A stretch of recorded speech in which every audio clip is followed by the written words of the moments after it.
Boxing King Media in association with Boxer Eddie Hearn. Straight to it. Delay on the undercard. Any reasons for that? This one? Yeah. Delay. I think the only delay really was Fabio Wardley. I mean, we made the Felix Cash Alexander fight maybe last week, but at the moment, it's just getting the right fight. Sometimes I'm a bit slow to pull the trigger because I'm trying to make the perfect fight all the time, which is something I've got to improve on. Like Fabio Wardley was going to fight Kingsley Abbey, which is a good fight for him. I was trying, we were trying to get Carlos Takam, and then in the end he ends up fighting Kingsley Abbey. But we actually made that fight about 5 weeks ago. But it was just probably sometimes me looking for the best fight. But I'm pleased with the mix in the card. You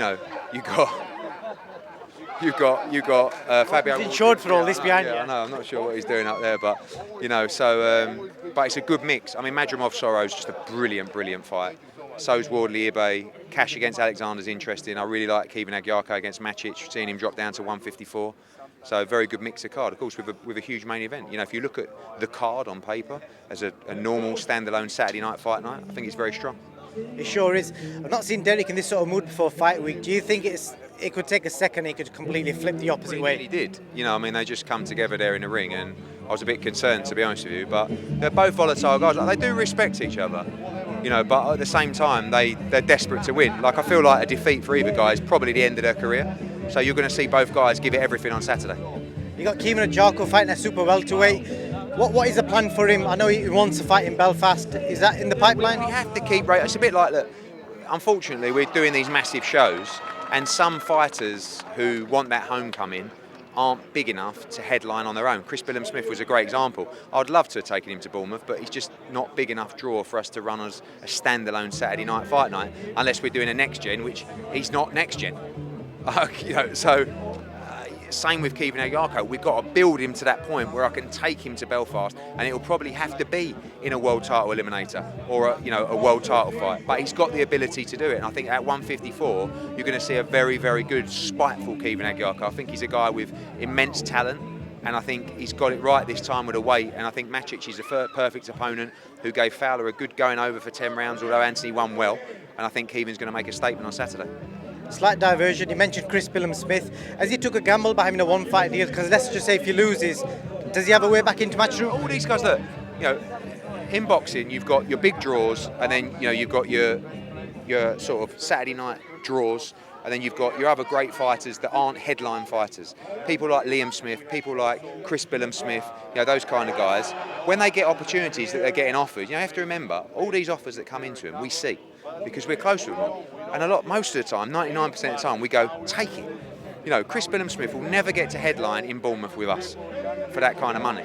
I don't want to start trying to disrupt him or being clever or match an offer and let him take it. It's a great opportunity for him. And if he wins, it's a one-fight deal. Maybe we'll work with him again. But if we don't, he's still not going to headline until he fights for a world title with us. So I think sometimes you've got to look for the best interest of the fighter. And there's a lot of fighters making well over their market value at the moment in the UK. And good luck to them. Keeping in the same division, you mentioned Lawrence Okoli. You've had to serve papers on someone. Are you able to say who that is or what's happening with that? Sky. Yeah, I mean, look, it's not really. I don't want to go back into we're sending legal letters, but ultimately, we got a situation where we got one fight left with Lawrence Okoli. He's had a proposal. They want him to be the face of Sky Sports Boxing. I've seen the proposal, seen the money, seen everything. So yes, and obviously, whilst he's under contract, we have to protect that position. So if Lawrence Okoli, after his contract expires, feels like that's a good opportunity for him, we have worked with Lawrence for a long time. How are you, sir? Good to see you. Looking good. You look very good. Good. Yeah, you look. Trying. I need bigger guns though, Yeah. More like that? A little bit. Be open. What about like that? Good. This is different Okay. situation. Okay. Exactly. Nice one. Like you saw here. Yeah. So what I was saying was. We've worked with Lawrence Okoli for a long time. We know exactly the numbers he draws on TV. We know exactly the bums he puts on seats. So we know our interpretation of his commercial value, and that's what we'll pay. If someone wants to pay double or 3 times more than our interpretation, good luck to Lawrence Okoli. But we'll honour his contract as he will with us, and then it'll be over to him. I spoke to Ben Shalom yesterday. I think he suggested that maybe his management got it wrong with his contract. They weren't sure how many fights he had left with you, or something along them lines. It's all right. I mean, still interfering with a contract. But listen, it happens in boxing. And just regards to Ben as well, obviously people are kind of touting him to be the next Eddie Hearn. How do you think he's doing as a promoter and just the way he's going on about his business? Good. Like, look, he's a young man. You know, he's going to get. Look, I got a lot wrong. I still get a lot wrong.